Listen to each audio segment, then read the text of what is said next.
Hello everyone, welcome to the 6th devlog of Bound Forest. Once again, we have some really cool things to show off. We're making quite a lot of progress on arranging things of items, which we're gonna preview in this video. But before I show everything we've done, I'd first like to thank you guys so much because we've been able to we've surpassed the 600 subscribers mark, which is just really great. We're currently averaging about 100 views per video, and it's so cool to see everyone participating, commenting, and simply growing as a small indie studio. So I would really like to thank you all, and let's move on to the actual devlog. So what I've been doing is I've been making a lot of UI. I've completely revamped everything. So I'm just gonna start out by simply just previewing everything that we've made. So the inventory system is it's almost there. Not everything is in place, but to give you guys a general idea, this is what it is gonna look like eventually. So at the top you have these three boxes where you can choose to have 3 tools. So for the alpha, that would be your bow, your axe, and your pickaxe. Then you have your inventory slots. At the moment there are 8 of them. We're currently debating if there should be more, or if we want to make some way of adding more or unlocking more by either crafting more item slots or something like that. So that's gonna, we're gonna kind of see how that goes. And then we have 5 slots for the character. Now, I'm not entirely sure if we're going to be able to implement it in the alpha, but it is something we're really looking forward to kind of experiment with. So that would be headwear, shoulders, chest, legs, and shoes that you can equip, and that could be coming from either loot or other cool stuff inside the game. So that's the inventory panel. Then we also have the quests panel.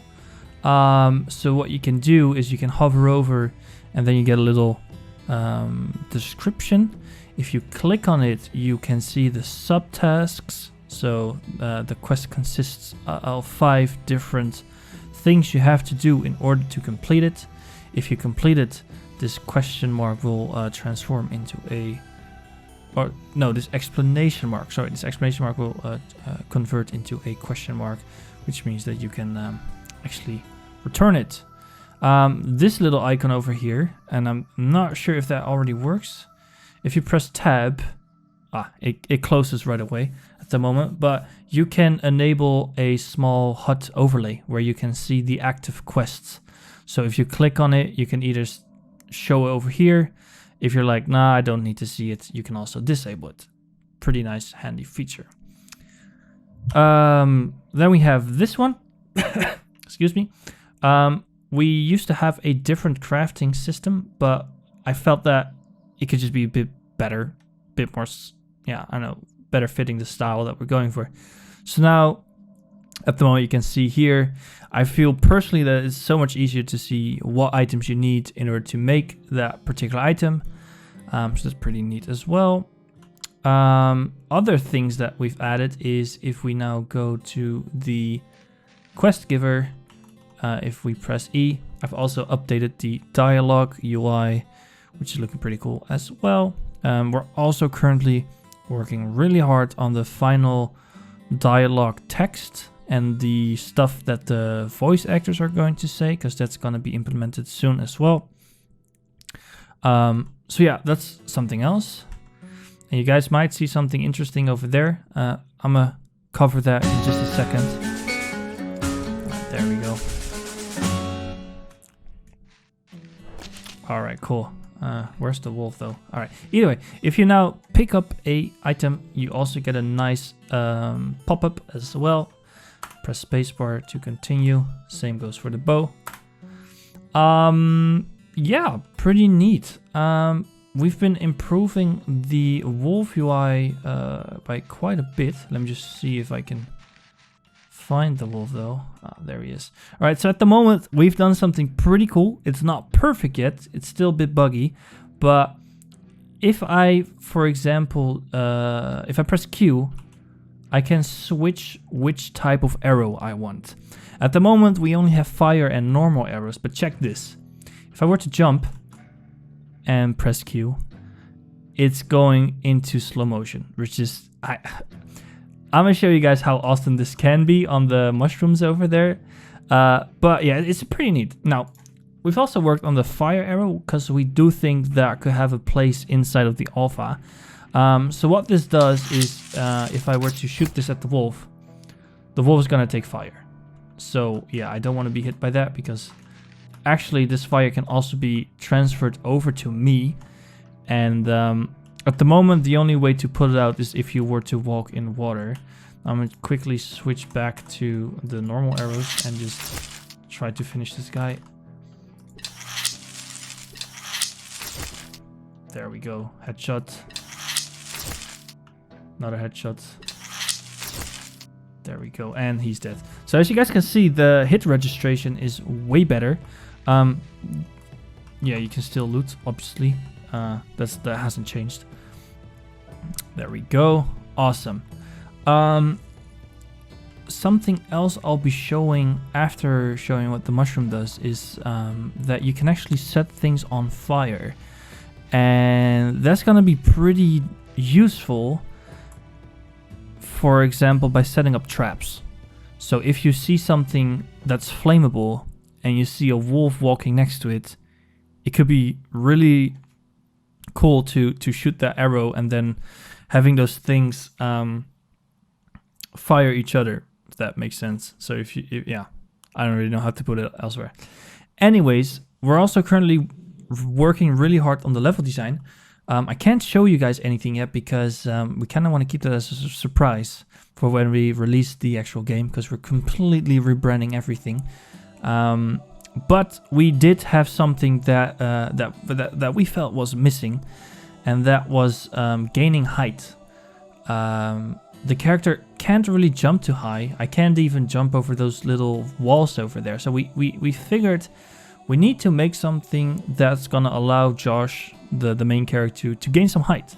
So we simply just made these jumping pads, these mushrooms. Now at the moment they're not textured yet, but that shouldn't be too difficult to do. But it's pretty cool. So you can actually trick shot, go into slow motion, switch to fire, and I'm sorry, I've played a lot of Call of Duty. But yeah, these mushrooms are like, they're gonna open up so much possibilities within the game. So that's gonna be super cool, and I'm really excited to see how the level design is gonna use that. Alright, so let me just quickly hop out of here and go into here. Go into the sandbox level to quickly show what I mean with setting things on fire. So if I were to grab the arrow, bow, sorry, not the arrow. And if I were to switch to the fire arrow, if I shoot this at the campfire, boom. It's that easy. I'm not sure, I can kind of spoil that using a fire arrow to put a campfire on. Not that resourceful. It's not gonna be beneficial, but it's possible. If you want to set grass on fire, boom, that's also possible. If you want to set your tent on fire, that's possible too. And if I were to walk inside of the tent, I can catch fire too. And as you can see, my HP is dropping. If I step into the water, it goes away. But yeah, a lot of things are flammable, so we are kind of investigating how creative we can get with that. Obviously, we don't want Bound Forest to become quite similar to what happened in Australia.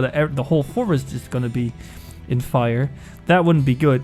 But it is quite interesting to see what's possible with this. Kind of curious to see how you guys are going to use this tool to maybe take out some enemies.